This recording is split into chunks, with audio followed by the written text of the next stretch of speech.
फिर से मेरे समीप आने से चूक गए कान्हा। क्योंकि आपकी दृष्टि है ही इतनी तीक्ष्ण दाऊ।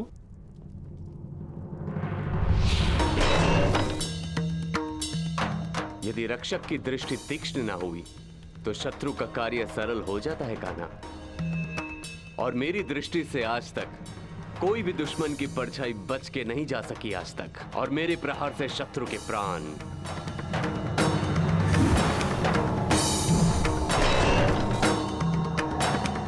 और यदि कोई ऐसा वीर आया जिसे आक्रमण करने से ना रोक सके तो?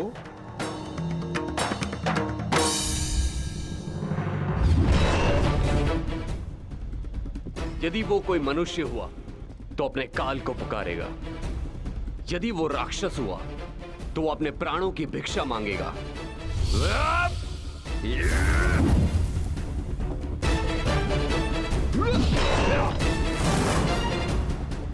और यदि वो देवता हुआ तो वो पछताएगा कि उसने अमृत पान क्यों किया। और यदि आक्रमण करने वाला देव दानव मनुष्यों से अधिक शक्तिशाली हुआ तो? द्वारिका की रक्षा कैसे होगी दाऊ? तुम्हारे और मेरे रहते हुए भला द्वारका की ओर कौन खड़ा रह सकता है?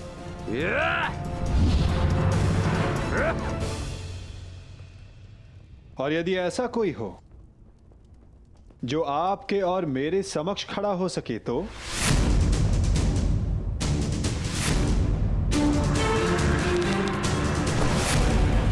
क्योंकि जिसका सामना हमसे होने वाला है दाऊ, वो स्वयं में एक पहेली है।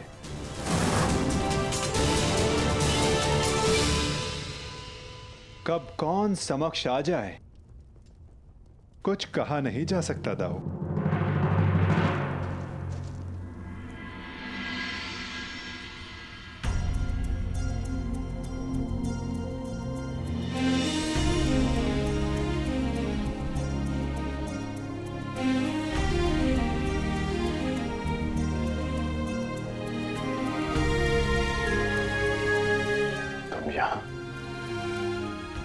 हाँ, सुना है तुम दिग्विजय पर जा रहे हो, इसीलिए तुम्हें शुभकामना देने चली आई। तुम्हारा मुख बता रहा है कि तुम शुभकामना देने नहीं, किसी प्रश्न का उत्तर लेने आई हो। प्रश्न तुम जानते हो कर्ण।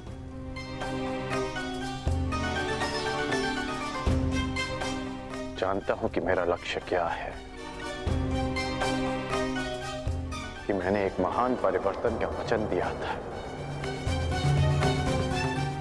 वैशाली, मैं उसी परिवर्तन की आशा में दिग्विजय पर जा रहा हूं। वचन तुमने अपनों की सुरक्षा का भी दिया था कर्ण। हाँ वैशाली, क्या कोई असुरक्षित है?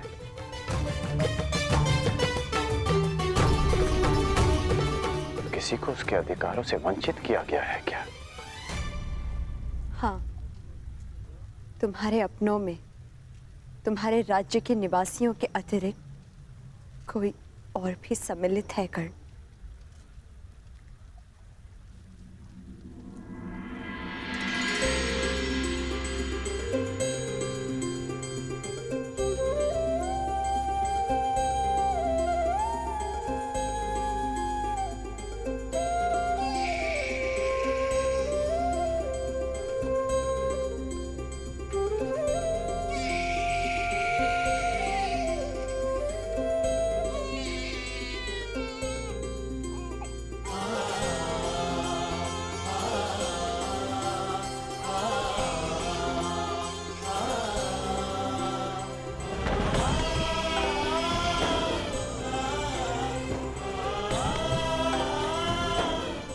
आपका पुत्र अंगराज।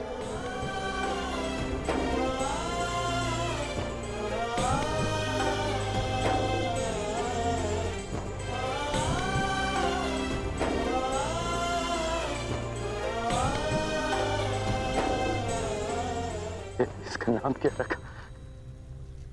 नामकरण अभी किया नहीं, पुत्र के नामकरण का अधिकार उसके पिता को होता है।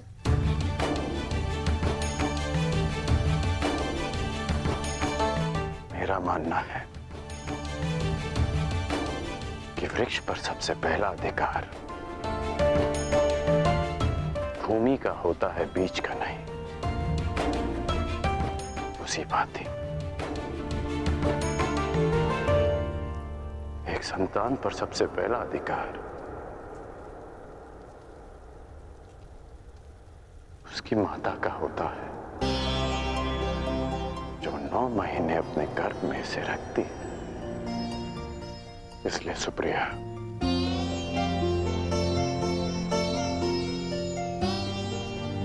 इसका नामकरण तुम करोगी।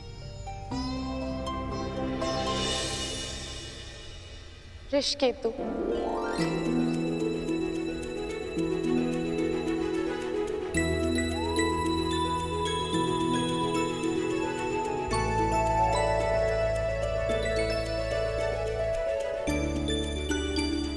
उस वृषाली के नाम पर जिसके त्याग के कारण मैंने आपको पति के रूप में पाया, मैं उसका नाम अपने पुत्र को देना चाहती हूँ।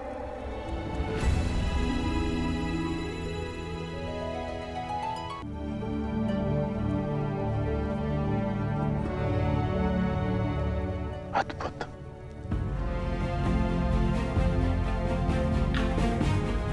ये नाम सदा इसे परिवर्तन का मार्ग दिखाता रहेगा।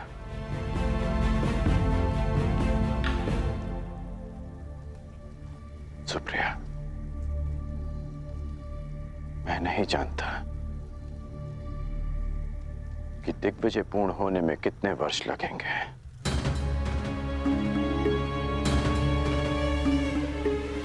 कदाचित हमारा पुत्र बालक से युवा हो जाएगा। तुम इसका ध्यान रखना।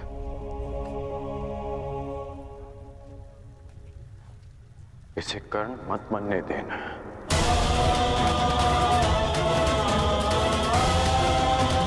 आवश्यकता पड़ने पर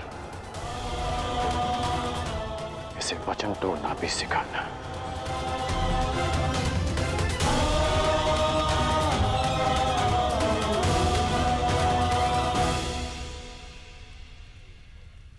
परंतु युवराज के लिए आप दिग्विजय पर क्यों जा रहे हैं? मैं युवराज के लिए नहीं, परिवर्तन के लिए जा रहा हूं। मेरी इच्छा है कि मेरी संतान एक नए भारत में पले, परिवर्तित भारत में, जहां कोई अन्याय ना हो, अत्याचार ना हो, कोई भेदभाव ना हो, जहां श्रेष्ठता जन्म से सिद्ध ना हो, अपितु कर्म से सिद्ध हो, जहां किसी और कारण को नियमों में भंग कर एक स्त्री का चीरहरण ना देखना पड़े।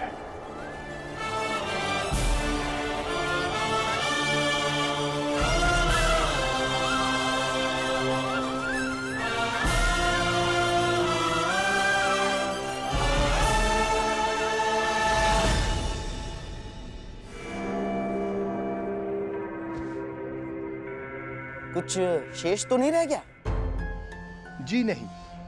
मेरी पान सुपारी जी और मिष्ठान? जी, आपके अंगवस्त्र भी। जाओ। अमश्री, इतनी सारी सामग्री? युद्ध पर जा रहे हो सम्राट, वन विहार पर नहीं। और ये सारी वस्तुएं महत्वपूर्ण हैं। हर एक वस्तु काम की है, जैसे पान। पान इसलिए कि रात्रि तुम जग सको। किसे ज्ञात शत्रु रात्रि में आक्रमण कर दे। और हाँ, मिष्ठान्न इसलिए कि आवश्यकता पड़ने पर भूखा ना मरना पड़े।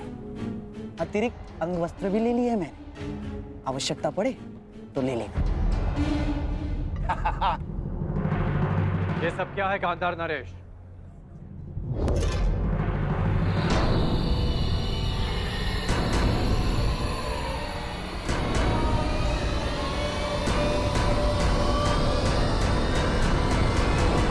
ये कैसा प्रबंध है?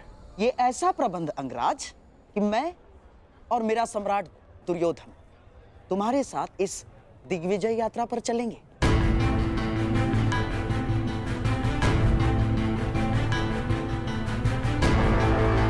परंतु इसकी क्या आवश्यकता है? आवश्यकता है अंगराज, आवश्यकता है। तुम उन राजाओं पर विजय तो पालोगे, परंतु उनके समक्ष संधि की शर्तें कौन रखेगा? मैं। और हस्तिनापुर के प्रतिनिधित्व के रूप में मेरे दुर्योधन के समक्ष वो समर्पण करेंगे। मामाश्री,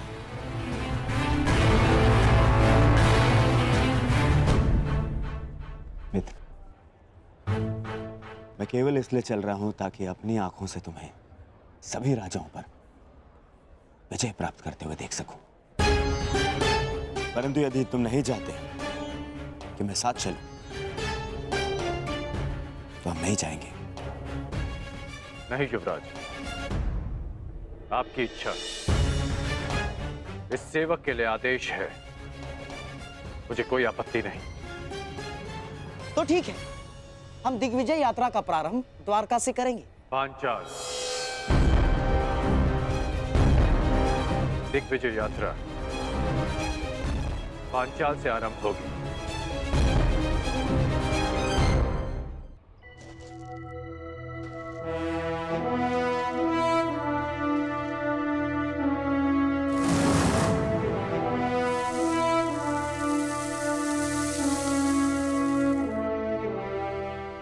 अब भी एक महत्वपूर्ण अस्त्र पाना शेष है पार्थ, पशुपतास्त्र।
इतनी शीघ्रता नहीं।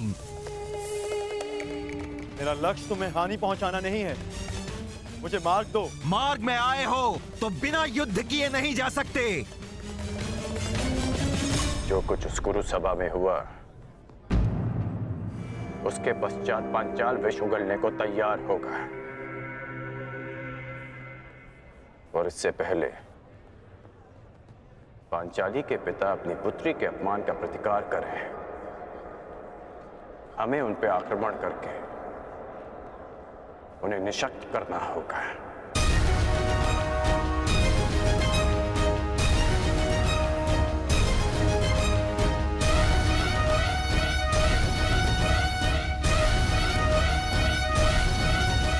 मामाश्री, शत्रु का पलड़ा अभी हल्का हो या बाद में, हमारा पलड़ा सदैव भारी रहेगा, क्योंकि हमारे पास कर्ण है।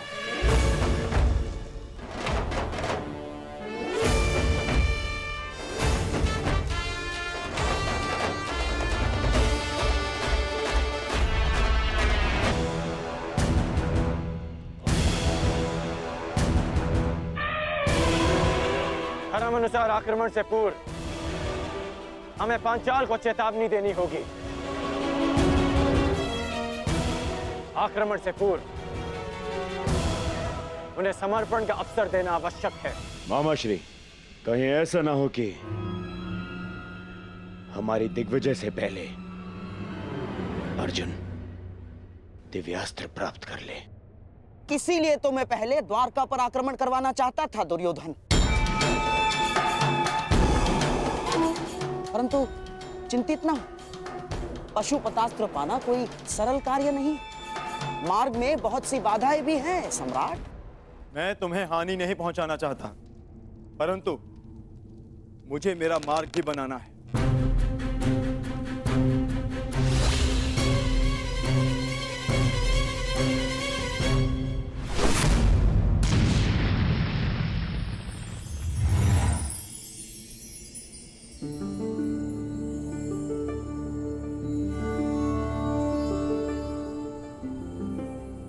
मैंने आज तक तुम जैसा मनुष्य नहीं देखा, इतना हठी परंतु इतना चैतन्य। तुम्हें मार्ग देकर मुझे आनंद की प्राप्ति होगी।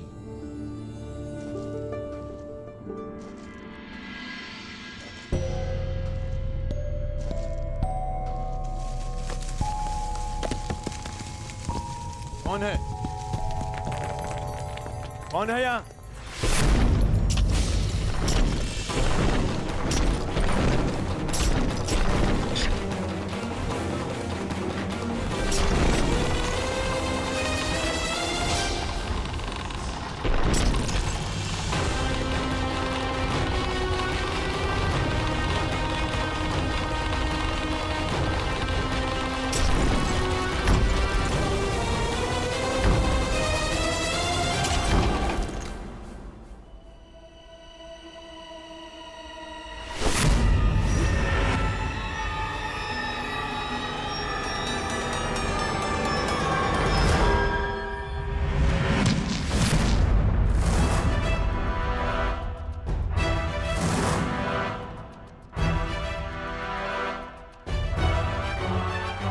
ये तो महागुरु परशुराम के शिष्य का संदेश है,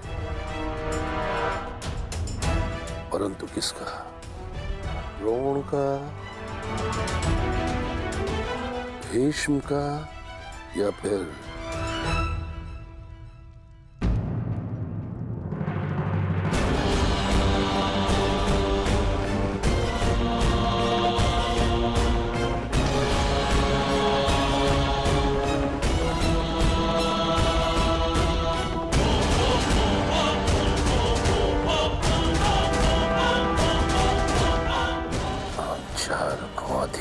स्वीकार नहीं है।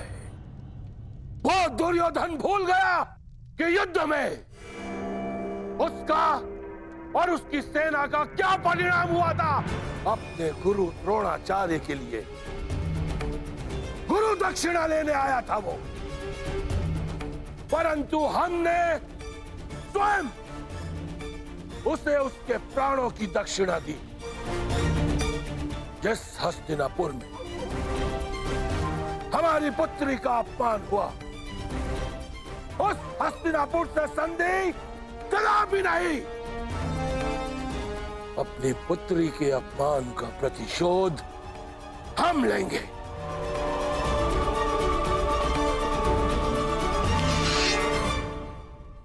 यह पांचाल नरेश द्रुपद हस्तिनापुर के विरुद्ध युद्ध का शंखनाद करता है। धृष्टद्युम्न, पांचाल के सबसे घातक अस्त्र को प्रस्तुत करने का समय आ गया है।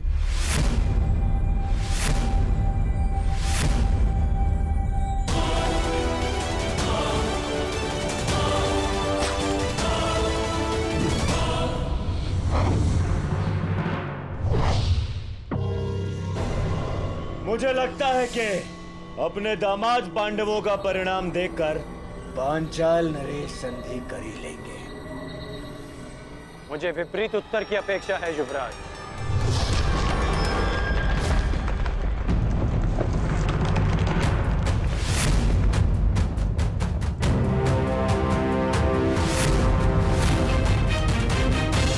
पांचाल नरेश का उत्तर आ गया युवराज।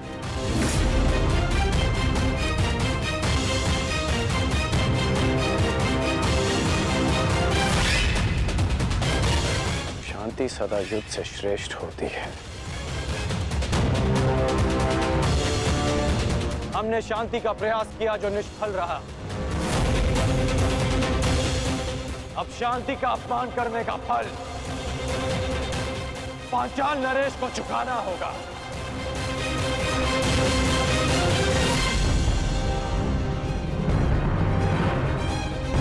अब जब युद्ध निश्चित है अंगराज, तो सावधान रहना। कदाचित आपने पांचाल के मायावी योद्धा के विषय में नहीं सुना है। मायावी योद्धा? हाँ अंगराज, मायावी योद्धा, द्रुपद की सबसे बड़ी शक्ति